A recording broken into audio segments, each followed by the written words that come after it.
श्री स्वामी समर्थ. आज आपण स्वामींची एक कथा ऐकणार आहोत. नेहमीच आपण सेवा करतो. सतत काहीतरी प्रश्न घेऊन स्वामींसमोर जातो. परंतु आपण कधीतरी शांत बसावं आणि किंवा त्यांच्या कथा ऐकाव्यात किंवा आपण जे ग्रंथ वाचतो, रोज आपण स्वामीचरित्र वाचतो. कधीतरी सूक्ष्मपणे आपण विचार करतो का, की कोणत्या कोणत्या कृतीतून स्वामींना काय अपेक्षित होतं, काय नव्हतं, कधी थांबायचं, कधी पुढं जायचं, ह्याचा कधीच आपण विचार करत नाहीत. तर आपण अशाच कथेमधून आपण तसाही विचार करत, की स्वामींना काय अपेक्षित होतं? सतत एखादी सेवा करणंच आपण प्रापंचिक गोष्टीसाठी करतो. ठीक आहे तिथपर्यंत. पण त्यापुढेही जाऊन आपला आध्यात्मिक प्रवासही आपण केला पाहिजे. अनुभूतीपर्यंतचा प्रवास केला पाहिजे. सतत ही सेवा केली, की हा अनुभव येणार म्हणून आपण हे करणार, ते करणार. हे सतत ते चालूच राहणार ना. परंतु आपल्याला गुरूंना समजून घेणं हे खूप महत्त्वाचं आहे. असो, तर आजची स्वामी कथा आहे, सर्वश्रेष्ठ भक्त कोण? स्वामींच्या श्रेष्ठ भक्ताला पुढच्या एका महिन्यापर्यंत नैवेद्य अर्पण करण्याचा मान मिळणार होता. त्यासाठी 3 व्यक्ती दावेदार म्हणून होते. पहिला गावाचा सावकार गणेश, तो गडगंज संपत्तीचा मालक होता. दुसरा गावाचा नावाजलेला हलवाई सदाशिव आणि तिसरा गरीब पण मनाने श्रीमंत असलेला भास्कर. तिघेही स्वामींकडे येऊन आपापला हा मान मिळाला हा मान मिळावा अशी विनंती करतात. स्वामी अट ठेवतात, तुम्ही काही कृती करा. ज्याची कृती सर्वश्रेष्ठ राहील त्याला हा मान मिळणार. त्यासाठी 7 दिवसांची मुदत देण्यात येते. गणेश सावकार स्वामींची अप्रतिम प्रकारची मूर्ती घडवायचं काम लावतो. सदाशिव सुखे सुखे मेवे घालून उत्तमपैकी मिठाई बनवायला लागतो. एक दिवशी गणेश आणि सदाशिव रस्त्यात भेटतात. एकामेकांना घालून पाडून बोलतात. एकामेकाची टवाळी करतात. दोघांनाही समोरचा व्यक्ती काय कृती करणार आहे ते ठाऊक असतं. काही वेळ आपसात काही वेळ आपसात झुंजल्यावर गणेश सदाशिवला म्हणतो, "अरे, आपण आपसातच भांडत आहोत. पण तो भास्कर काय करतो त्यावर आपलं काहीच लक्ष नाही." सदाशिवला हे पटतं. मग काय दोघेही लपून भास्करचा पाठलाग करतात.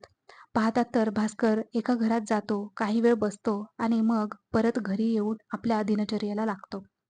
ते त्या घराच्या मालकाला विचारतात, "का हो? आमचा मित्र भास्कर इथे येतो, पण करतो तरी काय?" घरधनी म्हणतो, "काही नाही, आमच्याबरोबर बसतात, 4 गोष्टी होतात. आम्ही काही खायला देतो, ते खाऊन जातात." सदाशिव आणि गणेश अस्वस्थ होऊन परततात. मुदत संपल्यावर सर्व लोक स्वामींकडे जातात. स्वामी पहिले गणेशकडे त्याची कृती बघायला जातात. स्वामींची अप्रतिम मूर्ती चंदनाच्या देवघरात ठेवलेली होती. स्वामी वरच्यावर कौतुक करून परततात. मग सदाशिव त्यांना आपल्या कौशल्याने तयार केलेली उत्तम दर्जाची मिठाई अर्पण करतो. स्वामी मिठाई चाखून बघतात आणि छान आहे असं सांगतात. मग भास्करला विचारतात, "काय रे भास्कर, तू काय केली कृती?" भास्कर म्हणतो, "स्वामी, मी काय विशेष करणार हो? मी फक्त तुमच्याबद्दल माहिती नसलेल्या लोकांकडे गेलो. त्यांना तुमच्या लीला आणि समर्थाबद्दल सांगितलं.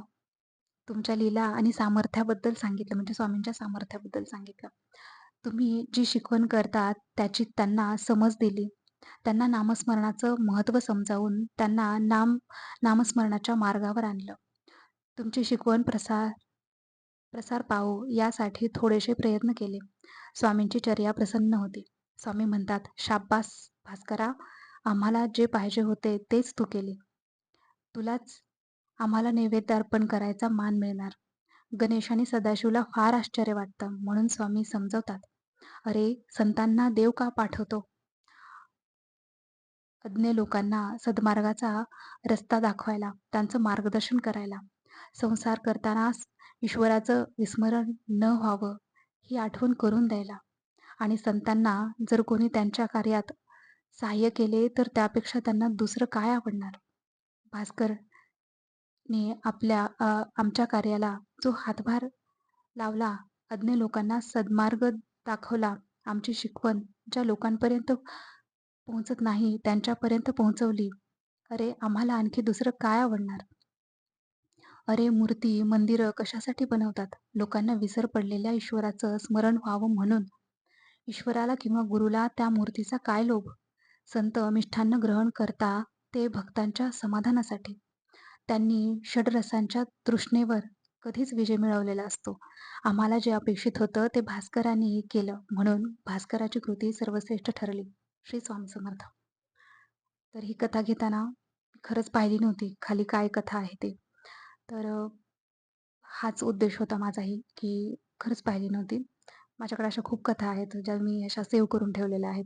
हळू मी ते वाचेन आणि तर स्वामींना हेच अपेक्षित असणार आहे, की आपण प्रत्येकाने एकमेकांना स्वामींना काय अपेक्षित आहे हे सांगितलं पाहिजे खरंच. सतत कर्मकांडच्या सेवा करण्यापेक्षा थोडंसं स्वामींसोबत गप्पा माराव्यात किंवा स्वामींबद्दल चांगलं इतरांना सांगावं, सेवा इतरांना सांगावी किंवा तुम्ही जे करताय, तुम्हाला जे काय आले अनुभव ते इतरांना सांगावं. स्वामींच्या मार्गामध्ये मला हे अनुभव आलाय, मला तो अनुभव आलाय. खरंच सांगावं. काही जण सांगत नाहीत. कारण नाही सांगितलं तर म्हणे आपलं पुण्य जातं वगैरे. असं काही नसतं. प्रत्येकाच्या कर्मावर असतं ते. आणि आपल्या गप्पांमधून स्वामी येत असतील आणि स्वामींचा तिथं वास होणार असेल, तर किती सुंदर आहे ना. मग सतत आपण ते सांगितलंच पाहिजे. असो, अशाच कथा आपण नेहमीच ऐकत जाऊ. नेहमी त्यातून स्वामींना काय अपेक्षित असतं, त्यांना काय म्हणायचं असतं हे समजून घेऊत. तुम्हाला अशाच कथा ऐकायला आवडत असतील, तर चॅनलला सबस्क्राईब करून ठेवा. धन्यवाद. श्री स्वामी समर्थ.